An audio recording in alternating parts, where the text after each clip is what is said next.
Bonjour tout le monde, aujourd'hui je vais vous parler de la dissociation émotionnelle.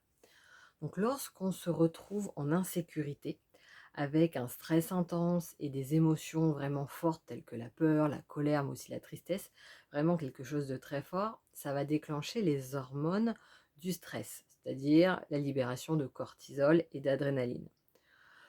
Le principe de base, c'est que ça se déclenche pour justement nous faire sortir de cette situation, nous donner, le move pour pouvoir bouger, avoir de l'énergie pour fuir, pour se mettre en sécurité. Or, lorsqu'on vit de la violence ou alors ça va être de la violence physique, sexuelle ou psychologique, mais c'est aussi lorsqu'on a affaire à quelque chose de traumatisant, un événement, une prise d'otage ou quoi que ça soit nous, victimes ou qu'on soit observateur, ça vaut pour les 2. On peut avoir, voilà, ce côté insécure et cette émotion très forte qui est là et qui perdure parce qu'on reste dans l'environnement. Donc là, en l'occurrence, quand on est dans des violences psychologiques, en général, c'est comme les violences physiques, on reste encore plus dans cet environnement. Et comme la libération d'hormones se poursuit, à un moment, il y a un trop-plein. Or, trop d'adrénaline, ça va avoir des conséquences sur le corps, c'est-à-dire que ça peut être un arrêt cardiaque, infarctus, etc. Trop de cortisol, là, ça va avoir des conséquences telles que l'AVC, par exemple. Et notre cerveau, notre corps, hein, tout est lié, est là pour notre survie. Donc ce qu'il va faire, c'est qu'il va vouloir, arrêter cette production d'hormones. Comme nous restons dans cet environnement toxique, dans cet environnement insécure, à continuer à avoir ces émotions très fortes, bon, bah, là, il va passer à l'action.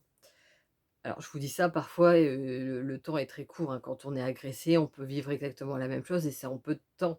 Mais, je vous donne toutes les étapes pour que vous compreniez bien ce qui se passe. Donc dans ce cas-là, le cerveau va faire disjoncter finalement le circuit émotionnel. C'est-à-dire que l'amygdale, là où il y a toutes les émotions, va être un petit peu, mis à l'écart, de manière à ce que justement il y ait une coupure entre les émotions et que ça arrête, que ça interrompe finalement cette libération d'hormones du stress, pour la survie du corps. Bah, la conséquence de ça, ça va être finalement une déconnexion, pour la personne vis-à-vis de ses émotions, mais aussi vis-à-vis de son corps, de ses sensations corporelles. À partir de là, heu, c'est ce qu'on appelle justement la dissociation émotionnelle et ça va être comme si les émotions étaient anesthésiées. On peut le voir si vous observez, des reportages par exemple, parfois on va avoir une victime où elle va nous raconter quelque chose de vraiment horrible, de violent, de traumatisant et cetera et elle va le dire de manière très calme, très posée. D'ailleurs, certaines personnes vont remettre en question en disant: «Bon, tu as vu comment elle est capable de raconter ça?» ou de ne pas mettre d'émotion là-dedans, d'être très factuelle et dire, «Bah, attends, c'est pas possible de vivre ça et de le dire de cette manière-là». C'est parce qu'il y a une dissociation émotionnelle. Donc il y a une anesthésie des émotions et c'est pour ça que la personne, on peut avoir l'impression qu'elle va parler comme un robot, en expliquant ce qui s'est passé, fait après fait, sans réaction émotionnelle et sans réaction corporelle. Parce qu'il y a eu cette déconnexion pour la survie de la personne. Hem, on peut avoir, lorsqu'on est en dissociation émotionnelle, aussi cette sensation d'être spectateur de sa vie. C'est-à-dire qu'il se passe des choses et on peut avoir l'impression de dire: «Mais c'est pas moi qui agis». C'est comme si j'observais, cet être qui me ressemble et qui agit et qui réagit, mais j'ai pas l'impression d'être, dans moi-même. Ça peut créer aussi des trous de mémoire. Donc là, c'est pareil, c'est quand les émotions sont trop fortes, pouf, il y a des choses qui sont mis dans l'inconscient pour éviter comme je le disais, d'aller trop loin. Et donc là, c'est très particulier. Moi, par exemple, j'en ai plusieurs souvenirs comme ça où j'ai tout le début de la scène. Je sais parfaitement comment on en est arrivé là, quelle discussion on avait. J'ai tout, l'environnement. Je peux vous expliquer où étaient les personnes, ce qu'elles disaient, ce qui se passait. J'ai le début, où je me fais engueuler, en l'occurrence, où je me prends aussi tous les reproches. Donc j'ai ce début, j'ai la fin de la conversation, j'ai tout ce qui s'est poursuivi par la suite. C'est-à-dire que même moi, je ça m'a choqué tout ce qui s'était passé, tout ce qui avait été dit, la manière dont ça s'est passé. Je me vois donc en discuter avec différentes personnes. Sauf qu'entre 2, beh, comme, il y a eu d'autres choses dans la vie qui ont fait que ça, je l'ai mis de côté, hop. Là, aujourd'hui, j'ai tout le milieu de ce souvenir. Je sais que c'était quelque chose qui m'a vraiment interpellée à l'époque, de tout ce qui m'avait été dit, tout ce qui m'avait été reproché.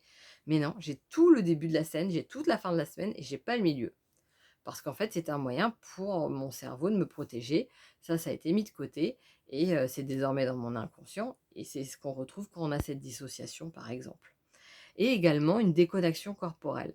Comme je le disais, certaines personnes vont dire: «Ah bah, je me sens pas bien, là j'ai une boule au ventre, là j'ai une impression d'oppression dans la poitrine ou ma gorge qui se serre». Quand et ça c'est pareil, ça m'est arrivé même plusieurs reprises, quand on est dissocié, en fait, on n'a pas cette connexion à son corps, on n'a pas ces ressentis physiques-là.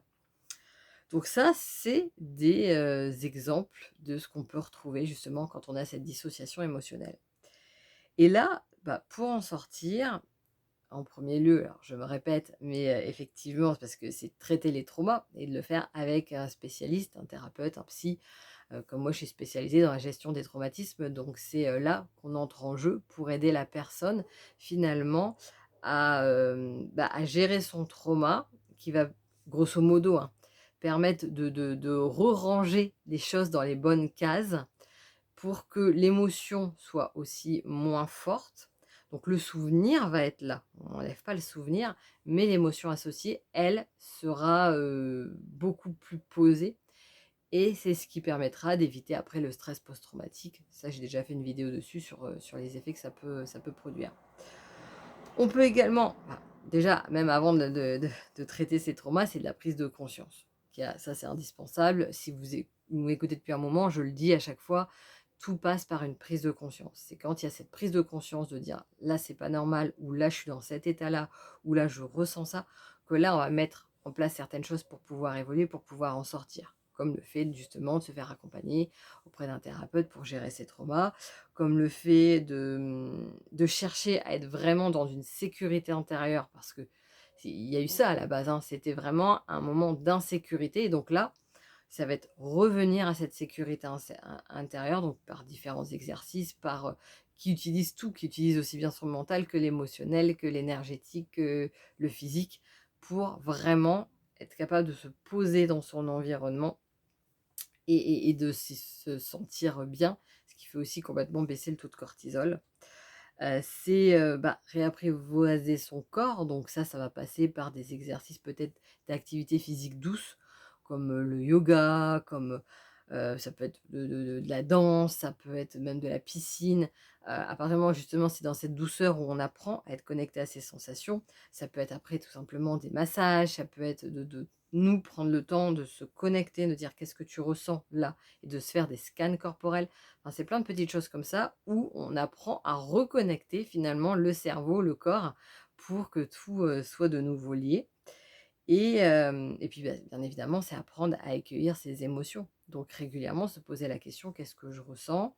Quel type d'émotion? Que veut dire cette émotion?» parce que toutes les émotions finalement sont des messagers, donc qu'est-ce qu'il y a derrière? Comment je peux le traiter? Parce qu'il n'y en a pas besoin de la nourrir cette émotion. On peut la laisser passer, mais c'est important justement d'apprendre à la voir vivre, à la laisser passer, à savoir qu'en fait, on est capable de le gérer de manière à, petit par petit, bah, diminuer cette dissociation.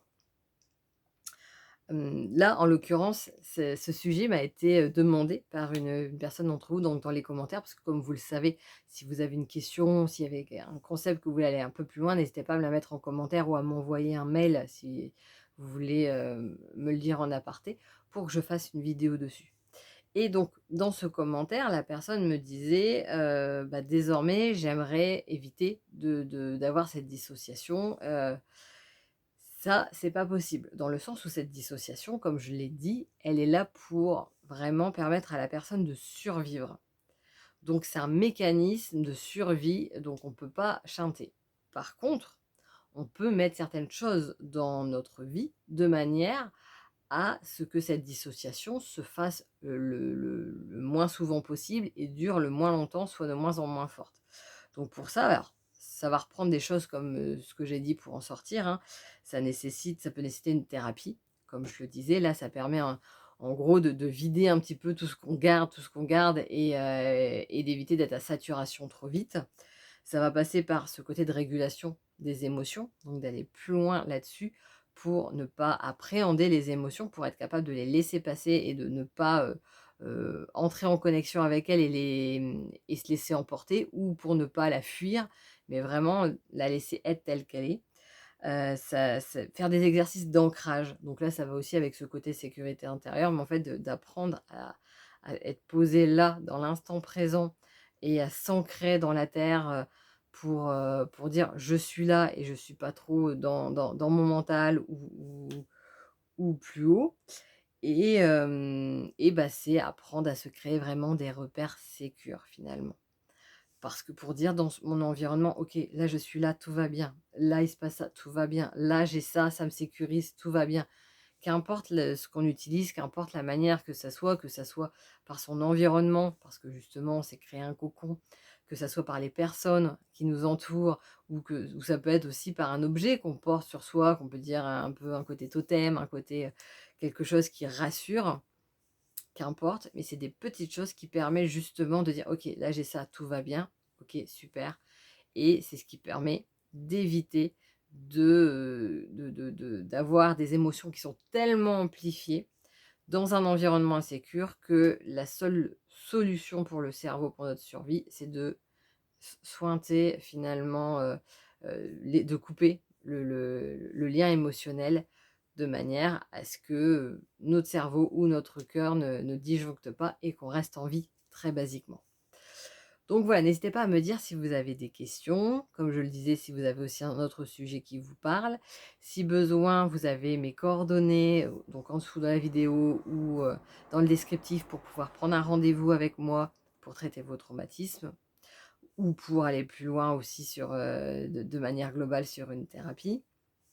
Vous pouvez également trouver une vidéo que j'offre à tous ceux qui contre leur mail pour savoir quelles sont les étapes pour sortir de l'emprise après une relation avec un pervers narcissique. Vous avez également un accompagnement que j'ai fait en ligne pour vous aider à quitter votre conjoint pervers narcissique dans les meilleures conditions. Et vous trouverez également un lien, par exemple, pour vous inscrire à ma newsletter qui a lieu tous les 15 jours, où je partage sous la forme d'une histoire, un petit peu un point de vue pour nous aider à évoluer, à prendre conscience, à prendre du recul avec des petits exercices à faire. Le tout vraiment en douceur grâce à cette histoire, justement, pour que nous puissions avancer à notre rythme et comme nous le pouvons dans les meilleures conditions possibles. Donc je vous souhaite une excellente journée, je vous dis à bientôt.